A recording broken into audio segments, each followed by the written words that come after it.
Ils sont l'image d'un monde plus fracturé qu'il n'y paraît. 32 ans après la chute historique de celui de Berlin, les murs frontaliers se multiplient aux quatre coins de la planète. Aujourd'hui, il en existerait près de 70. Marqueur du temps et de l'histoire, celui voulu par Donald Trump entre les États-Unis et le Mexique, la très conflictuelle ligne verte en Cisjordanie ou encore le plus historique mur de sable érigé au beau milieu du Sahara occidental. Contrairement au mur de Berlin, bâti pour empêcher les habitants du bloc Est de sortir pour fuir, ces barrières physiques servent à empêcher d'autres d'entrer.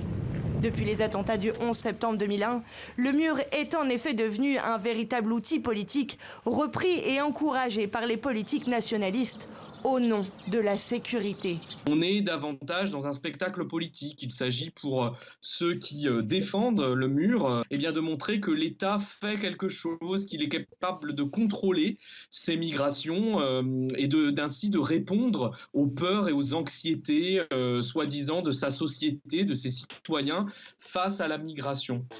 Malgré la libre circulation permise par les accords de Schengen, l'Union européenne n'est pas en reste. Depuis les années 90, elle aurait construit près de 1000 km de murs. Au total, 12 pays de l'Union ont instauré des dispositifs à leurs frontières. La raison est partout la même, lutter contre l'immigration dite illégale. La militarisation des frontières, elle se fait aujourd'hui au détriment de politique d'accueil, de respect du droit d'asile. Et là, on est vraiment dans un blocage politique qui, à mon avis, va malheureusement aller de crise en crise à nos frontières sans véritablement réformer profondément la manière dont on parle et on envisage la migration au XXIe siècle.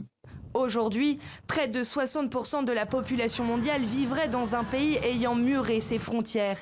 Des barricades qui risquent peut-être de mener le monde droit dans le mur.